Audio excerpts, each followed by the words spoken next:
Assalamualaikum warahmatullahi wabarakatuh. Perkenalkan, nama saya Muksin Fajriana, absen 32 dari Penjas 5A NIM 1802154. Di sini saya akan memaparkan ataupun menjelaskan kedaruratan medis 4, di mana di sini ada 2 poin. Yang pertama itu paparan panas dan luka bakar.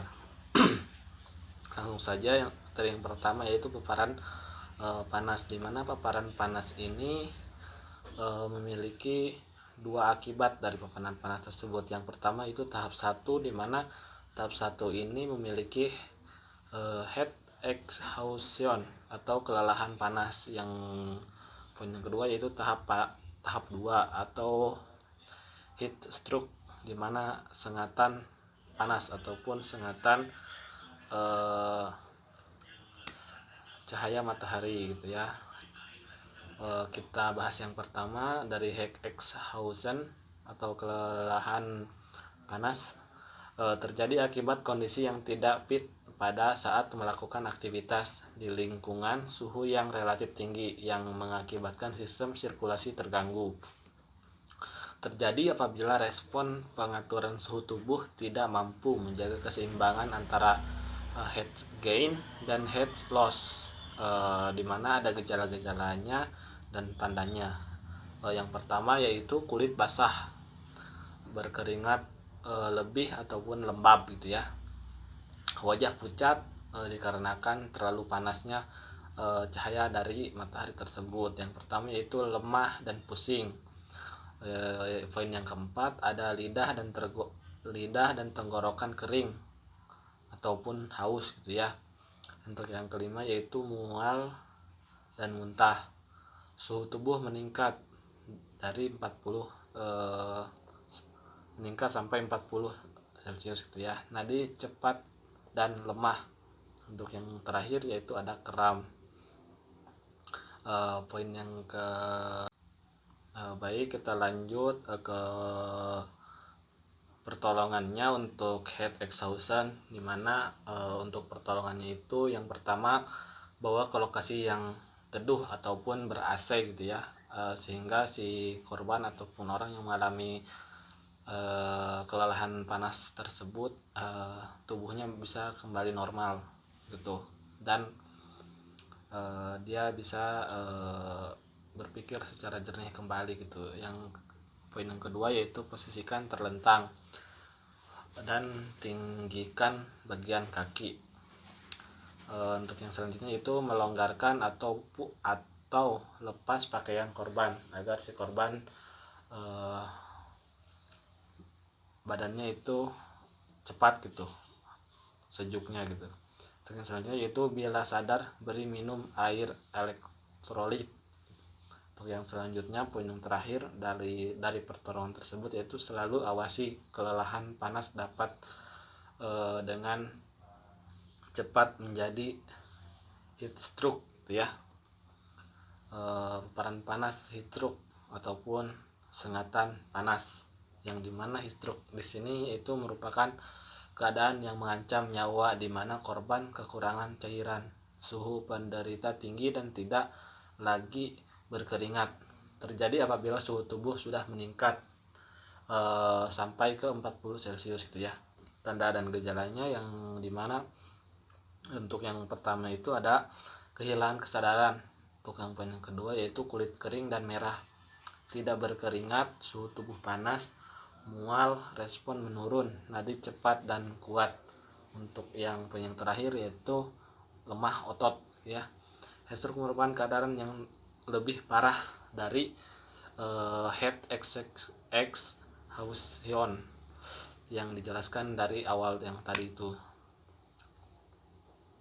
Nah, di sini ada heat stroke ataupun sengatan panas, di mana pertolongannya ini untuk yang pertama turunkan suhu tubuh penderita sesegera mungkin dengan cara dikompres ataupun yang lain gitu ya.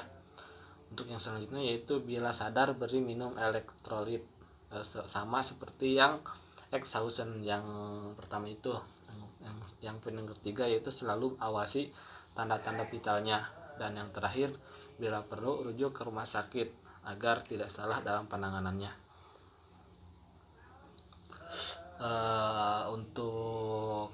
selanjutnya itu ada luka bakar, di mana penyebabnya itu termal atau suhu 60 derajat Celcius dan terkena zat kimia asam maupun basa kuat.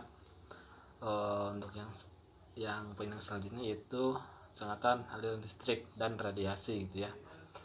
Nah, luka bakar ini memiliki beberapa tingkatan gitu ya.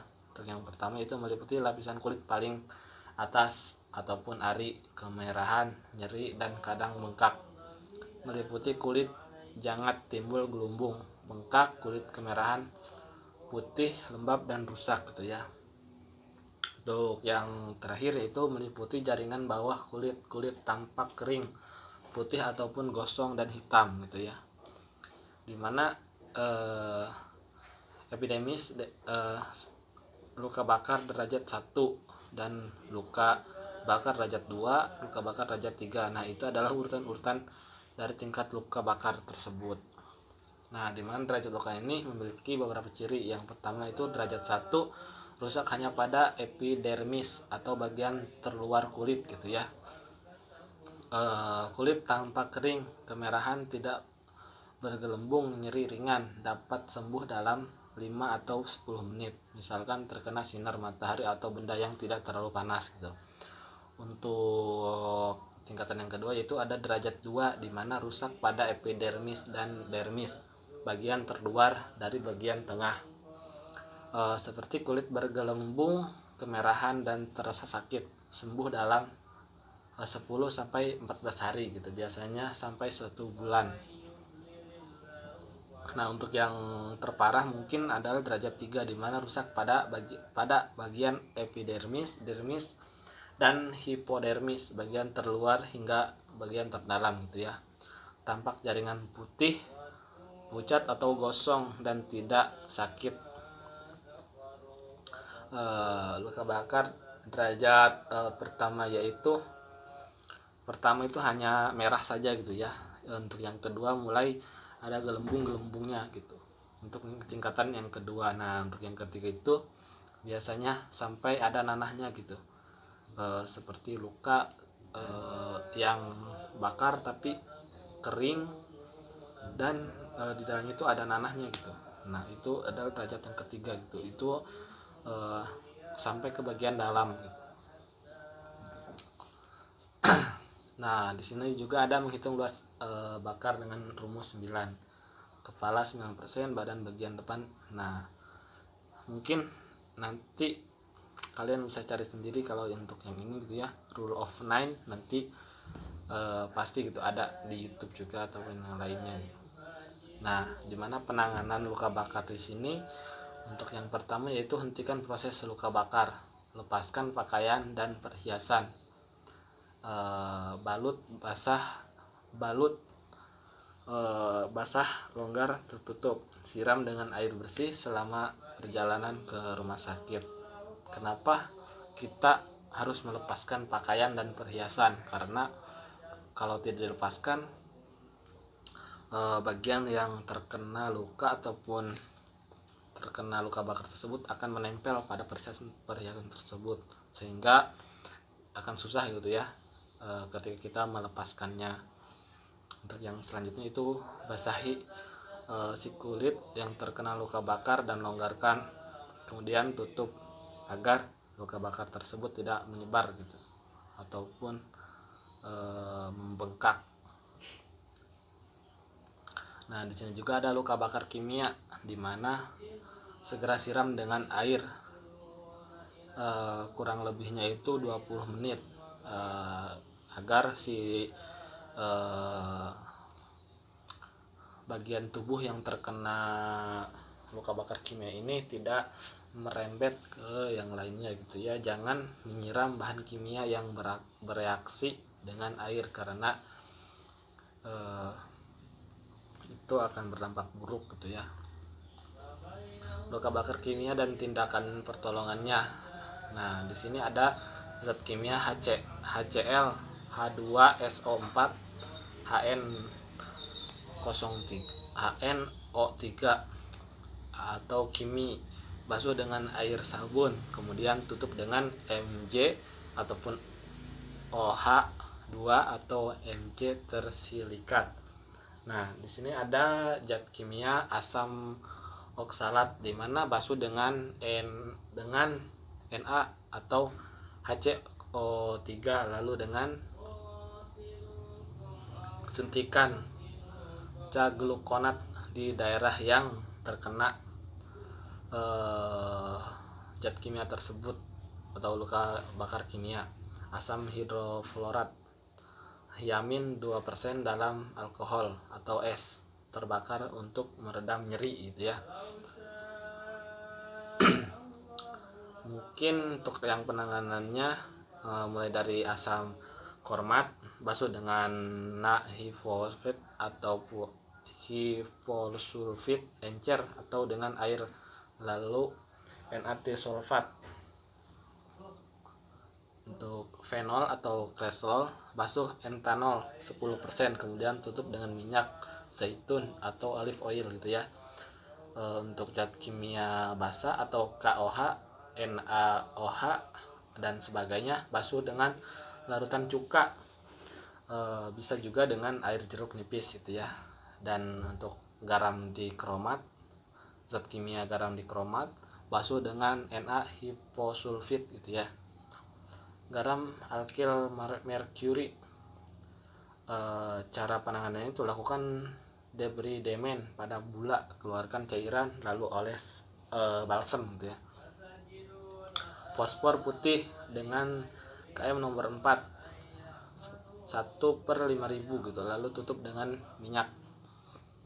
Kemudian yang terakhir itu ter, bersihkan dengan antiseptik, tutup dengan salep neopolisin, bersihkan yang terlarut pada 24 jam dan 48 jam. Nah, dimana di sini ada luka bakar listrik gitu ya. Tanda dan gejalanya dimana ada perubahan status mental ataupun biasanya ngelamun ataupun yang lainnya gitu ya ketika terkena sengatan listrik tersebut gitu. Untuk yang selanjutnya tampak luka bakar berat, pernapasan dangkal dan tidak teratur. Contohnya itu seperti dia itu akan sering mengambil napas karena pernapasan dangkal dan tidak teratur gitu ya. Denyut nadi lemah sampai tidak teraba ketika terkena aliran listrik yang kuat itu, dia akan lintangnya akan kurang gitu, akan lemah pada tulang majemuk karena kontraksi otot. Nah, dimana di sini ada pertolongannya, yaitu lakukan penilaian dini, kemudian periksa dan cari luka bakar di daerah listrik yang masuk dan listrik keluar, tutup luka, atasi shock bila ada gitu ya. Kemudian kalau sudah melakukan hal semua dari yang tadi saya jelaskan, segera rujuk ke rumah sakit agar tidak salah penanganannya gitu. Dimana di sini juga ada luka bakar inhalasi atau luka bakar yang terjadi karena menghirup udara panas atau asap ataupun bahan beracun gitu ya. Dimana gejalanya itu bulu hidung terbakar, luka bakar pada wajah, butir arang karbon dalam cairan ludah, bau asap pada pernapasan, kesukaran napas, pernapasan berbunyi, serak, batuk, sukar bicara, gerakan terbatas. Untuk yang terakhir itu sianosis, dimana pertolongannya ini pindahkan penderita ke tempat yang lebih aman tentunya gitu ya, berikan O2, kemudian penilaian dini, dan yang selanjutnya itu beri napas buatan bila perlu, dan kemudian ketika tidak mengetahuinya segera bawa ke rumah sakit terdekat gitu. Mungkin hanya itu yang bisa saya sampaikan atau saya jelaskan. Mohon maaf apabila banyak sekali kekurangan.